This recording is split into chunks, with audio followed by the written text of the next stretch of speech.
On our podcast show this week, we are going to talk about something that we didn't see coming at all. In fact, no one did, including every car manufacturer that does EVs in the world.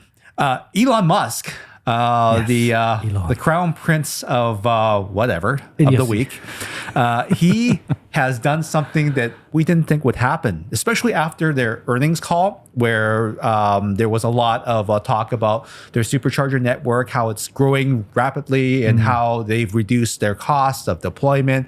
It's the best network. They're already working with all the manufacturers to do the North American charging standard, which is now out of Elon's hands in terms of patents and everything. It's going to be transferred into the I can't remember what it's called. It's not IEEE. It's the other one, the SAE Association for Automotive, and it's going to be able to be accessed by every vehicle manufacturer out there that adopts it. So that process is already in play. A lot of manufacturers have already announced that they're going to put their ports by 2024, 2025 onto their vehicles, or they will be providing adapters like Ford is right now and Rivian right now to allow backwards compatibility with their vehicles that use the current CCS charger standard, which is the big one, the 2 prongs on it, to connect to Elon's Tesla Supercharger network, which is arguably one of the better deployed networks out there, with better uptimes and more stalls per location. Yeah, more stalls, yeah. You know, so they've done a pretty good job filling. They're still working on this, but they're going to be filling in the gaps in places where there is no connections throughout North America. But there's still some work to be done, and unfortunately, the entire team that's in charge of that, all 500 members of this team, were fired by Elon Musk. What the hell? In an effort to reduce the company's workforce by 10%. Yeah. There was the announcement was made a couple of days ago, wasn't it? They're going to slash all the workforce, or most of the workforce at Tesla. But I was surprised that this was part of their plan to fire the Supercharger team, right? It makes absolutely no sense. It doesn't make any sense, because I was going to buy a Tesla this year, but I'm not sure about now. So I think this is just a shifting of priorities. So first of all, their workforce was about 140,000 people sometime in 2023. They were going to slash 10% of that workforce. So 1 in 10 people at Tesla, even the executives. Ms. Tanucci, she was the executive on the Supercharger team. She was let go. The executive on the team, the person running it, was let go. So no one is safe from Elon's hardcore firing. Yeah, he did that with Twitter, now X, right? Yeah, now he's getting sued because he didn't follow the laws in that particular state. Yeah. Because he's moved to Texas now, there are, I think they have what's called fire at will. It's a laws more, it's more relaxed kind of law for employments and stuff like that, right? Yeah, basically anti-worker laws down there. So I think he's taking advantage of that to let go of the team. Now, one of the things that was actually applauded by the current administration, the Biden administration, was that Elon was building out the networks to support their plan to have 500,000 charge points within the United States. In fact, Biden finally recognized Elon for having this foresight to actually open up this network and have other people participate in it, so there would be more charge points, and that they were working on building more chargers all the way up to the end of the decade. These plans have changed. Of course. And this makes a lot of sense now, because even the automotive industry didn't trust Elon. Yeah, I mean, they didn't trust him, and they did that in such a way where 7 of them got together and actually formed their own consortium to build their own network out. Right. Now that the North American charging standard is a standard, they will be able to use that type of connector. But now they're going to have to move those plans up a little bit faster. I don't understand what he's trying to do, because first of all, he said, everybody's going to start using the North American standard, charging standard. And then he just abandons it. Well, the team's gone. So, he didn't abandon the standard. He abandoned the network that he built, right? Arguably, the Supercharger network was basically the egg before the chicken, where it allowed all these people to utilize the supercharger network. So it was a cost built into each vehicle initially, and now the network kind of funds itself because it's more or less profitable because of the reduction costs and also the reduction in deployment costs, right? So a lot of these stations are making their way back. Elon still he says a lot of things. He says that they're still going to develop the network, but they're going to slow down the deployment by working on existing sites that are already under construction. They're going to finish those. They're going to look at the sites that are already existing and add capacity, and then they're just going to work on uptime. So it looks like Elon has locked down what they've done right now, because expanding a supercharger network of any kind is a lot of money. It's basically capital on capital before you can reap it back. It's create that infrastructure, which costs a lot of money. Yeah. So now that the charging standard is out there, every manufacturer that was expecting Elon to grow the network is now like, oh crap, this backup plan that we had, we never thought we would actually do anything about it. But sure enough, these people range from anywhere between Toyota's not one of them because Toyota doesn't care right now. But the number of people that are in the consortium, I'm just looking it up right now. Is Volkswagen in there? I think Volkswagen actually isn't part of it. So is it all the other? It's everyone else. It's like Stellantis and everyone else that wasn't connected. I think Mercedes-Benz is in there as well. Stellantis, by the way, is a Dutch company now, which actually owns Dodge, the Ram, right? Ram. So it's not important who they are, but they didn't trust Elon. Yeah, they never trusted them, and they're going to build out their own network. Mercedes and Porsche have already put out their luxury charging experiences at some of these some places. That basically they're big cafes with workspaces and everything like that while your car charges. So these things are being tried. ChargePoint, EVgo, and Electrify America, which is actually Volkswagen, they have an opportunity here to get in on the expansion money because there is cash available. I just think that when Elon wasn't eligible for a lot of it at some point. I think something about how it was done wasn't right. So I guess there's a lot of companies to step up. So we have tons of different networks out there. We have Blink, which is something you've never heard of. There's a couple other smaller networks that are building infrastructure.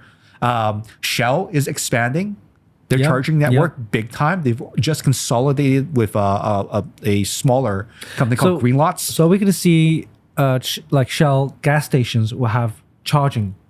Shell pulled all of their hydrogen stations and are now setting up charging stations. Okay. Right? There's a bunch of different gas stations that also offer charging stations.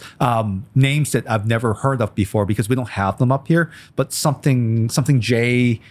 There's like their truck stops basically, but they'll have chargers in that area where people aren't. And then it's still going to happen. It's just going to happen slower without the supercharger network being in these major corridors, right? Because having like the way that the supercharger network is laid out is that the vehicles know when point to point where they need to go to get from destination to destination. See, that's like really limiting them expanding their infrastructure, for example, the supercharger network, right? But also that'll also limit their sales of the cars, because if you're not expanding their network, then why am I gonna buy your Tesla? That's a very good point as well too. People normally, one of the things that people still have is a range anxiety or the ability to charge. This is a real problem because unlike the supercharger network, which guarantees like a higher uptime, some of the other charging networks out there, like Electrify America, their stations go down because Volkswagen, they were forced to build that network from the settlement that they had when they did Dieselgate, which is basically they lied about the emissions controls on the vehicles, right? So they had to do it as a penance for lying to the U.S. government and the Canadian government. So they now have Electrify Canada and Electrify America. Arguably in Canada, their chargers are really, really good. Yeah, much better than went on any a other ones. Road trip, and we went on their chargers. Yep. We had like really good experience. Great really experience. fast as well. very fast. Yeah, we had no problems with those. Yeah, and in BC we have BC Hydro, which is our utility. These are basically chargers that run almost 100% on hydropower, so they're they're carbon neutral. And I find this move after solidifying everything is kind of a middle finger up to every other car manufacturer that didn't believe in them initially. Right? Because so going back, Tesla did open the charging standard to everyone, but there were hooks, there were caveats. They were like they were sneaky little things that once the lawyers of all these manufacturers looked at, they were like, no way. Like one of the things that Elon could do, if you said something badmouth Tesla or something like that, they could pull access to all of your vehicles, like to the network, access to the network. Yeah. So Tesla wanted to build out the network and give you access to it, like a gas station, like a super gas station. The sole provider. You have to be in line with what we do, with what we say. Yeah, because if you aren't, all your vehicles will no longer be able to charge on our network. Like really, really crazy things like that. It's no wonder that people didn't go. I know that a lot of people question why. Those are the things that they had to consider when working with Elon. Okay, so Elon always has some ulterior motive that he's working with, and now that all the manufacturers have signed on to do NACS, that the U.S. administration is giving the thumbs up on NACS opening up and everything, he decides to flip it on everyone. I just don't understand what he's thinking. Like, Now, I know that he has alternative priorities right now. Initially, everyone was thinking that Elon was working on a more cost-effective vehicle, cheaper vehicle, model, codenamed the Model 2, which would be priced under the Model 3, a smaller version, right? And that was what people thought was going to happen. No. What actually ended up happening is that nope, no Model 2. We are going to do robotaxis. Robotaxis. Tell me a little bit more about robotaxis. What is it? What will it do? And how will it help everyone? GM already has their, is it Waymo? One of the companies that they're driving around, funded by GM, they already have their services in San Francisco and some other cities as well too. And they drive people around autonomously. Oh, autonomously, right? Robotaxi. So it's not like a fleet of cars for taxis. No, electric cars for taxis. They're literally autonomous cars. Yep. EVs. Yep. No drivers. Nope. You just hop in. You go. Right. Of course, your destination and so on. But because he's promised robotaxis for a very long time now, he's just never been able to deliver that. But one thing I want to make clear is that this autonomous driving is not available in every city, right? It's not available in every part of the world, in particular China. We'll get to that in 1 second. In BC right now, they're looking at banning it, even though the full self-driving beta, not beta, it's a trial. Everyone's gotten the 30 days for free right now to try it out. If you qualify based on your own driving record and everything, you have to be safe. Okay. So this is happening. So everyone's getting a taste of robotaxi life because they don't have to drive their vehicle, right? For now, they're going to have to work on the BC government because they're not letting this happen for the present time because they don't think it's safe enough. And connected to all of this, Elon Musk all of a sudden took off to China, and he's talking to the government there to allow them to release the data from the servers there back to the US in order to deploy full self-driving in China. Yeah. Because they can't do that right now because there's no full self-driving because there's no sharing of data. It's a direct connection to every single vehicle. It must be deployed. It has to be connected. It has to be, the information has to be shared so that the vehicles that you drive, all the machine learning stuff needs to go back. Yeah, it needs to learn from each other, right? I mean, the vehicles and stuff like that. But So it's just being held in China right now. There's no transfer. okay, that's one thing. But I'm talking about the cities. Most governments or this autonomous driving is allowed. Is that what you're saying? Because I don't think every It's allowed city in San Francisco with a permit. with a permit, right? Right. So The dream is that because everyone's gotten the taste of full self-driving on their vehicles right now, yeah, is that the dream is that everyone will have full self-driving in their Teslas. Yeah.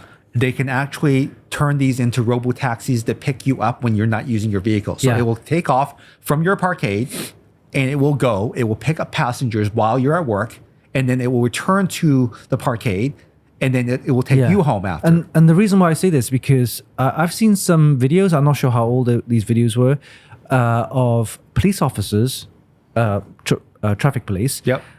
Stopping and pulling over a driver who was actually autonomous driving. Yeah. Is that so? What is the law behind this? Is it okay to do it or not okay to do it?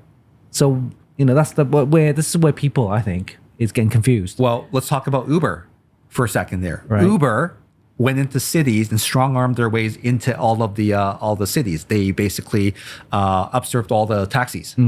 They disrupted the entire market. Yeah.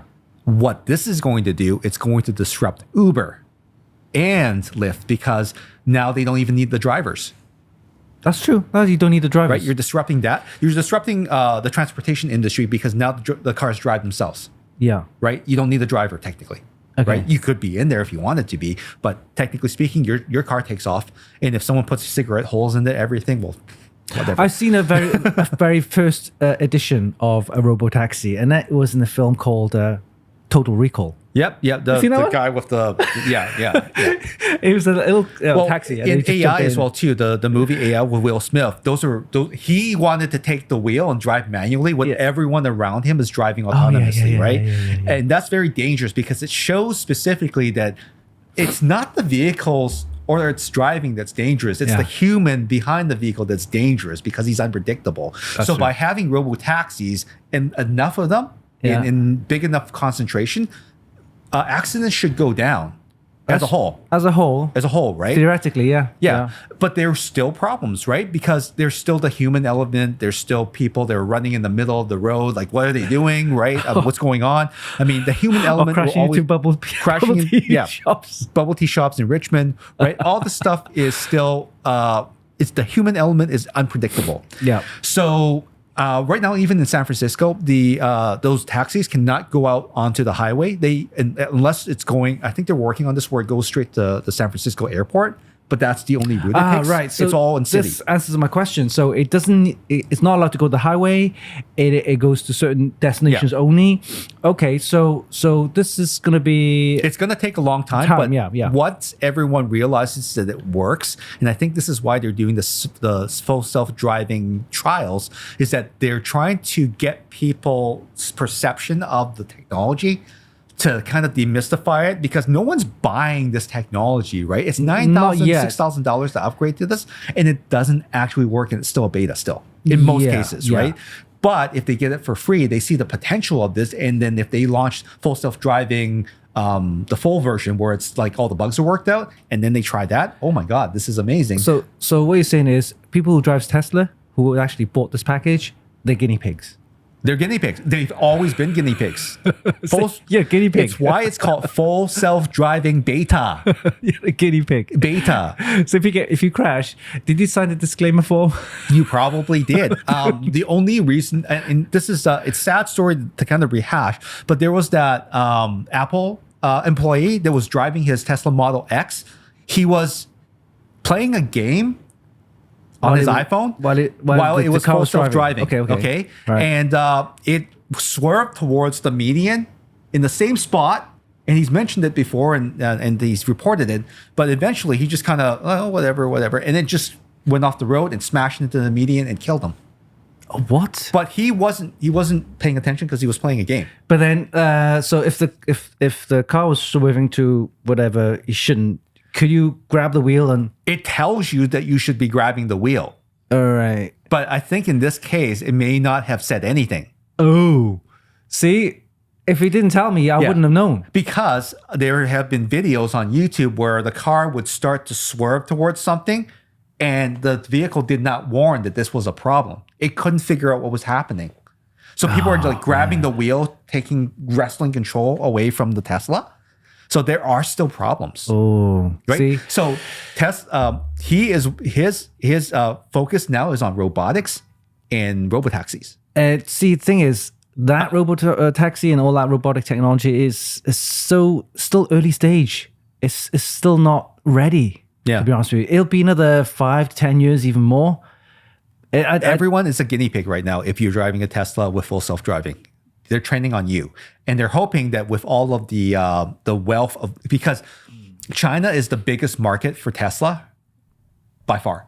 Right. There's a lot of competition there. And the only thing that will set Teslas apart in that competitive market is full self-driving. That's why he's begging the government in China to allow them to release full self-driving, but it requires telemetry back to the US in order to facilitate that push. There's very strict export controls of data. That's right. Between the two countries. So what might have to happen is that they might have to have a completely separate data center. But at the same time, though, it doesn't make sense because all of the data from humans here should correlate together to mimic, like human behavior.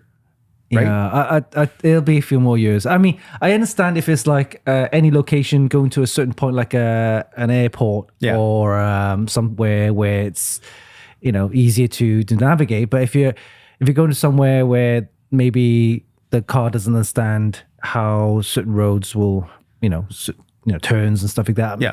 Well, that's why the import-export controls are so important. Obviously, Elon can get the stuff from Norway, because it's a little bit more relaxed. He can't get through the Iron Curtain of China. Like for example, there's some road construction right there. I mean, would it understand that it's blocked? These are the things that again will need to be addressed. And then a few months later, the construction's gone and the road's clear. However, at the same time, would a human driver be any less inept or more adept to this? Or would they get more confused? Because we know that just over here, a person drove along your sidewalk and got stuck. Would a Tesla do that? Probably not, because it's not a road. It's not a road. Right? But yeah. So pros and cons, and also on balance, the Teslas or any automated driving vehicle is probably better at staying on the road. And also potentially no mistakes because they're consistent, right? They're predictable. Humans are not, right? True. Pros and cons, right? I'm not arguing that that this is ready. I'm saying that maybe it's better than humans right now. Okay. So robotaxis, are they the only one doing it? There's no other car company? Well, there's Waymo, which is the GM company. Okay. So they're already deployed in San Francisco. Oh, right. They're already deployed in California. And how successful is it so far? They dragged one person. I think he died. Oh no! The hell? Yeah, I heard about that. But it's as far as track record goes, at least they haven't. But how long have they launched this though? It's been a few years. Yeah, they lost their permit and then they got it back. Right. So the permitting and all this work that needs to be done, it's a long road. So that's why I think that Elon needs to get. No, to be honest with you, I think Tesla is actually focusing in the wrong direction. Yeah. This robotaxi, he's putting all the eggs and all his focus on this. He did mention that, didn't he? Right? He's going to focus. He's going to focus on this. Yeah. He's going to ignore selling people a car that's cheaper that they want to buy. So it's the wrong direction. Right? No Model 2. Yeah. Whatever the heck that was going to be, is no longer. Yeah. At least for the short term. Yeah, I was hoping to get a cheaper Tesla maybe, but... Yeah, I think a lot of people would have loved to have a smaller, not a Model 3, because the Model 3 is still a fairly large vehicle, right? I mean, if there was smaller and, more compact, it'd be lighter, obviously, right? But it would be something that a lot of people could see themselves driving and parking, much more easily, right? Yeah. And... the mind of Elon, right? The mind of Elon. The mind of Elon. Do you know what he did? A couple of weeks ago, he wanted the pay rise or pay packet of something like 60, Oh. $56 billion. Yeah, he finally wanted money from his company to pay off the screw up that he did on X. Yeah, basically. Yeah. He wanted to get his money. And the court says no. No. No. He says, no, Yeah. But then where's that money come from? From Tesla. Yeah. What? He's bankrupting Tesla to pay off his debt on X. Yeah. And then he fired a load of people trying to prove him, well, if you're not going to give me that money, I'm going to fire all these people. Hardcore. He's gone hardcore firing. Oh man, his mind is just gone. I don't know. I used to look up to him, right? People still do. Technologies and stuff like that. Great. He's doing SpaceX and he's going up to the moon or Mars, whatever. Rockets and all that kind of stuff. I understand all that. That's great. Very innovative, that kind of stuff. But Isn't it weird that he hasn't actually taken a trip to space himself? no, I don't think he has. He hasn't actually tested his own Jeff products. has. Jeff Bezos has. Of course, Jeff has. He believes in his own products. Even what's his name? Branson. Richard Branson. Richard Branson and Jeff Bezos have used their own rockets to get into orbit. Rockets, orbit. Yeah. But Elon Musk has not. Probably because he's not in shape. He's not in shape, and he doesn't trust his own rockets. But having said that, though, William Shatner, who's an 88-year-old dude, Oh, did he go? Captain Kirk, he went up with Bezos. Oh, he went out to Bezos with that Blue Origin. Blue right? Origin, right? Blue Origin. So he's weaker. Elon Musk is weaker than an 88-year-old television captain. I don't think so. I think something's up with him. Maybe he's like, I don't know. He's like, there's this chance that it'll blow up. But yeah, a 56. I'm sure it's 56 or 60 something $billion. That's a lot of money. That pays for the $44 billion debt he's in. Yeah, but even with like most CEOs of even big companies, don't even get that much. He's never taken a salary. I mean, He couch surfs. What's his name from the Oracle guy? Is it Oracle? Larry? Is it Larry? One of those. I remember. Yeah. Yeah, one of those guys. Ellison. It's not Larry Page. Larry Ellison. Yeah, Ellison. Yeah, I mean, he gets like $11 to $15 billion a year. Yeah.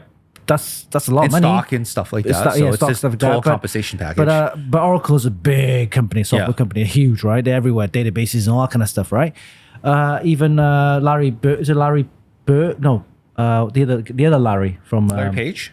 Is it Larry That's Page? Google. Google, yeah. I mean, they get a lot of billions, but 67 billions, like that's just nuts. So he's killed the Supercharger network the way it is. There's no expansion. They're just going to focus on what they got. It's going to be the same size, and everyone all the car manufacturers were right that he couldn't be trusted, and that they're going to need to move their plan forward to build a network of their own, competing with Tesla.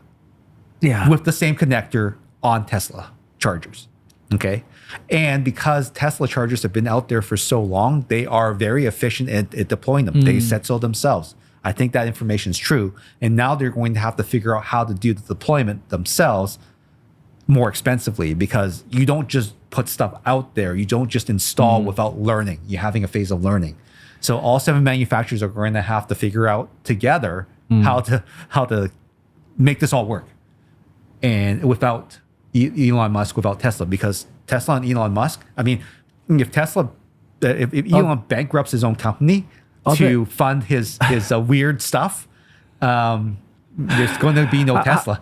Are there like licensing stuff behind this North American standard? No, it's there's no licensing because it's become a standard. Right. So he's transferred that to open up the network. Okay. Right. It's in process, right? So I don't. Can they stop the process midway? That would be a dick move. Oh man! Like imagine if everyone put that port on his car. He gets exactly what he wanted initially, which is everyone on his network, and then the ability to shut everyone off. I don't know if that's possible. If there's any experts out there legally, let me know if that's possible, because that would be seriously the dick move. Yeah, didn't he hand? As I said, didn't he hand the whole thing over to the U.S. government, right? The North American standard. No, that's not the. No, it's like IEEE. Oh, okay. For vehicle stuff, right? It's like the gas pump people, energy stuff, right? That's a governing body that's separate. right? So it's being transferred, patents and everything, to this governing body to build a standard around it, like J1772, like all the standard stuff, like how the USB port consortium, just like that. Okay. Right? So it has nothing to do with the government per se, but there is funding for deploying the network in small amounts. So, dude, I don't know. I think Elon needs to. I mean, think about it this way: if it really puts a damper on in the presidential election year, it really puts a damper on Biden's plans to help deploy EVs across America, because a lot of people, I think, were hoping that Elon would continue to build out the network themselves, but now this plan stalled because now everyone else needs to pitch in instead. I think that could be a good thing or a bad thing, depending, because now you're just not relying on Elon. You've got other people putting in money and resources, and maybe they can do it better. Maybe they can't. Well, who knows? if you look at the actual company Tesla, like a year and a half ago, it was a $1 trillion company. Yeah, it's actually down to 500. It's not 400 billion. Yeah, so it's like literally lost anymore. half of its value. And then he wants to take $58 billion away from billion, it. Yeah. I That's mean, like more than 10%. And if he sells all that stock, how much is it going to be worth then? Because he's diluting the stock pool. He's actually basically devaluing it. He's devaluing his own company. And just like he does with every company he touches. In fact, there was another story. One of the Tesla executives, former executive, he sold, I think it was $180 million worth. He must have seen this coming. Yeah, he sold it. He's just, fucking hell. Yeah, screw this. Right? Yeah, I don't work for Tesla anymore, so he sacked me, so fuck it, I'm going to sell it. Yeah. $180 million. Well, I don't know what's going to happen with this. There's no low-cost car. There is a network that basically is going to stay the same for a number of months or years or whatever. They claim it's going to get better. I have a feeling that he's not going to pull through with his promise, and Tesla drivers will be upset because the network quality will go down, and because everyone else is now on his network from all the other manufacturers using adapters and whatnot, Tesla customers are not going to be happy either. They're not going to be happy. They're not even happy with the Cybertruck, because that was a bit of a flop. Let's talk about the Cybertruck for a second here. It was a flop, wasn't it? It's a bit of a flop. It rusts. You can't take it through a car wash. The gas pedal slides off because it's not glued on properly, and they're recalling every single one. Its off-road capabilities are 0 because it keeps getting stuck. Yeah, it got stuck a lot of times. Apparently, there's a software upgrade that will help with that, but I don't know when that's coming because of what's happening here.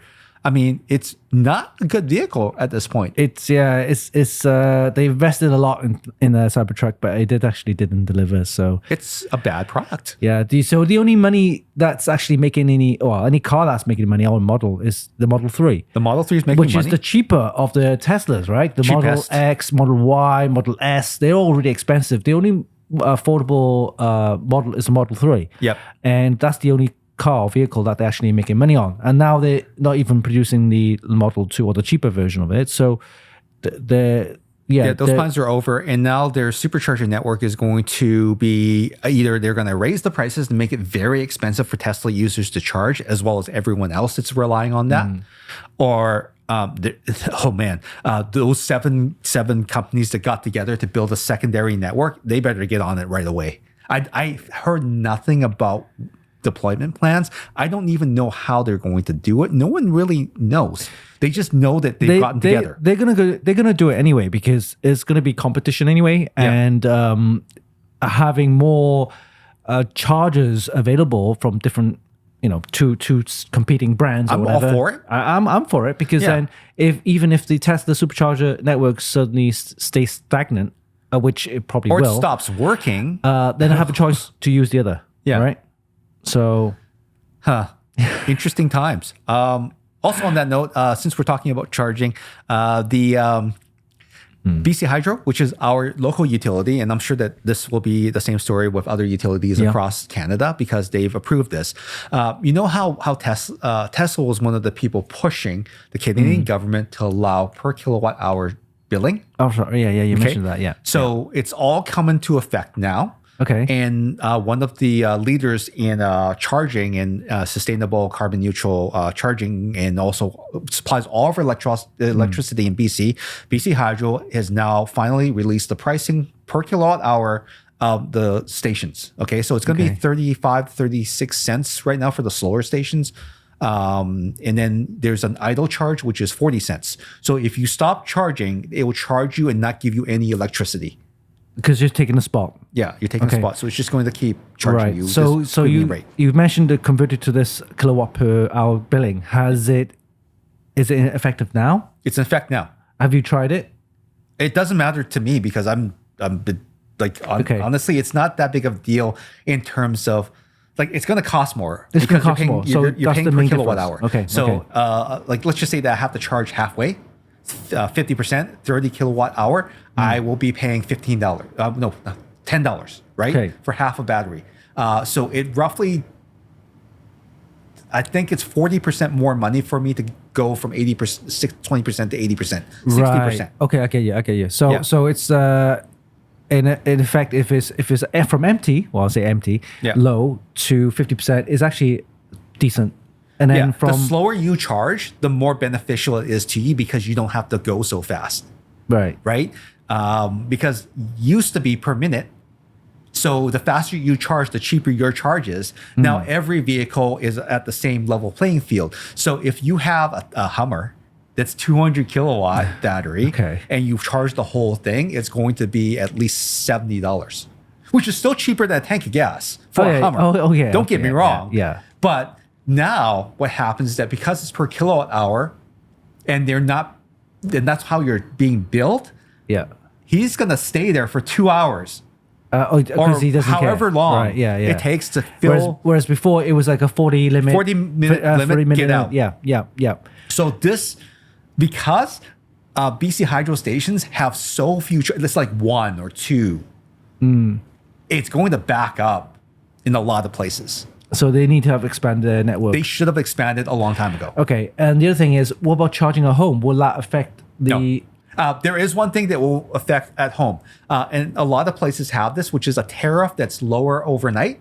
So because most EV owners charge overnight because no one's using the grid, it has a couple benefits now. Number one, you can actually access a lower charging rate because you're at work most of the day. You come home, you have your dinner for that extra period of time, you do your laundry, or better yet, don't do your laundry. Do your laundry at off peak, which is like usually 10 o'clock or something like that. Charge your car at the same time. And your rates can be almost half. So charge at night at home is actually cheaper. Yeah, you have to opt into that. But if you don't opt into that, but you use most of your electricity during the day because you work from home, that might not be the best for you because you're using at a higher tariff during the day when you're at home. Yeah, a higher tariff. So it depends, right? Now, the other thing too is that because you are using the grid when there's no usage on the network and you're getting this better rate, so everyone's going to shift their usage at night. Usually BC Hydro loses money at night because it's not this is idle time, right? Idle time, yeah. So it's actually going to drive down the price of electricity. Oh, okay. Because of the way that all the commodity stuff works, right? Which is good. So it's whatever it's generating, it's actually going to be using rather than pissing it away. Okay. So I just wanted to make sure that people out there, whether they're driving in EV, whether they're charging at home, whether it'll actually affect their costs or billing. It will depend on where you are. Obviously, because if this is an option for you and you're at work all day, you don't come home until 7, you have dinner, and then you have your car set to charge at 10 o'clock, this might be for you. But if you're not like that, you are working from home, then this might not work out for you. So keep that in mind. Do your own calculations to see whether or not that's good. Kilowatt hour charging is now complete in Canada. Every provider can do per kilowatt hour charging. Just be aware that right now, a lot of people will probably have those growing campaigns. And I spoke about this a long time ago, even though there's so many people saying, yeah, it's going to be fairer to go kilowatt hour. Well, good luck hanging out for another half an hour at that charger that you used to go to when everyone would vacate within 40 minutes.